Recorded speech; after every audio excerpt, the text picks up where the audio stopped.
Hey guys, welcome back. Um, as you can tell from the comments on episode 4, I wanted this one to be about my struggle with depression and me just overcoming it. Like I said, I want this to be a positive channel, so like letting others know that it's okay and you can get past everything, and your past doesn't decide your future and it doesn't weigh you down. You can always go forward. So,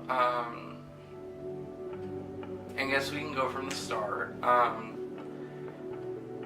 Most of it started when I was a junior, and it was a week after my junior prom.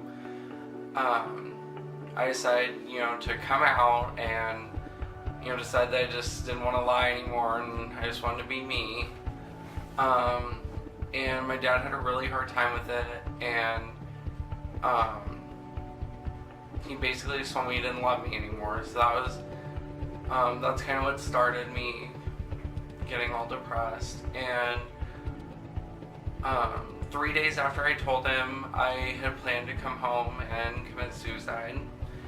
And I told my best friend, and I can't thank her enough even now.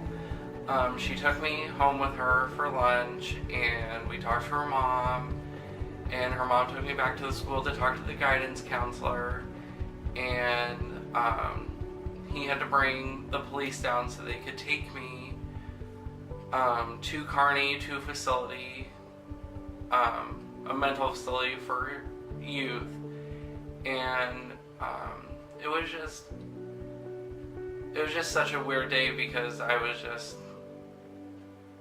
told I was going to have to be somewhere else for a week, and I wasn't going to be able to go back to school or do anything.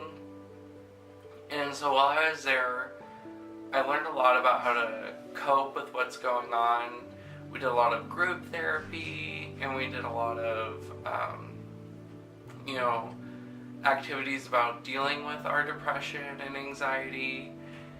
And we could have visitors and phone calls, so that really helped, because I was able to, still see my mom and call her. And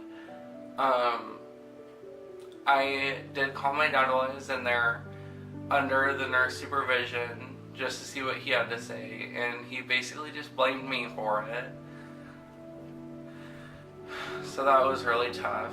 And then I got out and started senior year, and everything was good and everything was fine. At this point, my dad still hadn't started talking to me again, and so it was really hard to deal with, because it's hard for one parent to love you and another parent to just not want to be around you. And I don't know, just dealing with that was really hard. So I had a really good support system with my friends and my family who still talk to me. And then we had the holiday season, and my dad didn't call and say Merry Christmas or anything. So that kind of sucked, because I just love Christmas. Then in February, my grandpa passed away, which was really hard, because he was a really big supporter for me, and him and I talked about me going to college, and he was really excited to see me graduate and go to college, and I don't know, he was just such a good supporter. It was hard to see him go. And then in April, my grandma passed away at the place I worked at, because I worked at a nursing home.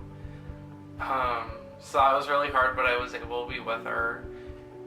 And so that didn't help, and that was in April. And I graduated in May of 2017.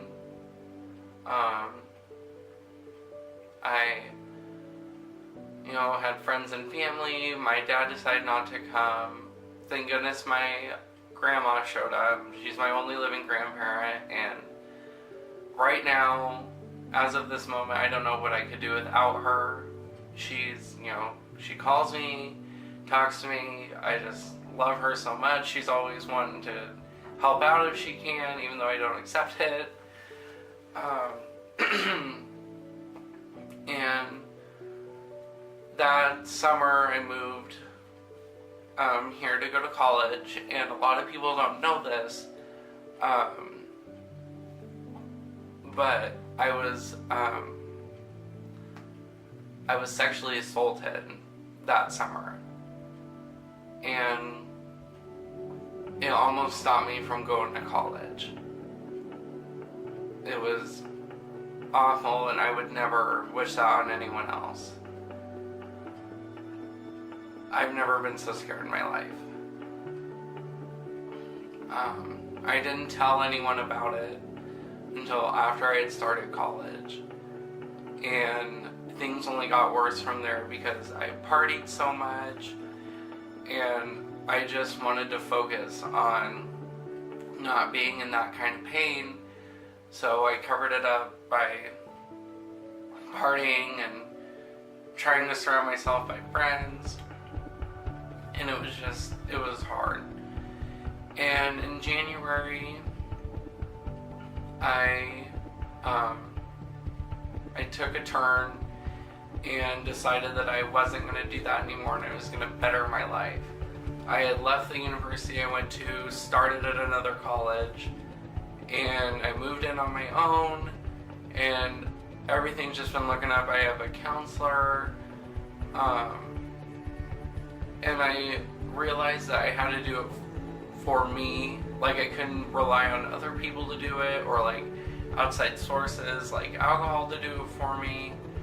And I just realized that if I was going to get better, I had to make myself get better. So I, kept the friends that were good for me, and I made new friends that are good for me. My dad talks to me now once in a while, but I don't really try to focus on him very much because there's still some really bad memories that I can't get past.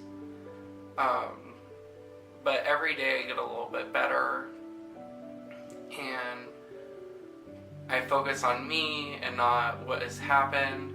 Like, yeah, all that bad stuff happened, and it sucks, and it's hard, and I know some people probably have it worse, but you can't focus on the bad without, covering up the good that's happening. So once you get rid of all that, you can focus on the good that's happening, and everything that has been good so far, I just focus on that every day. And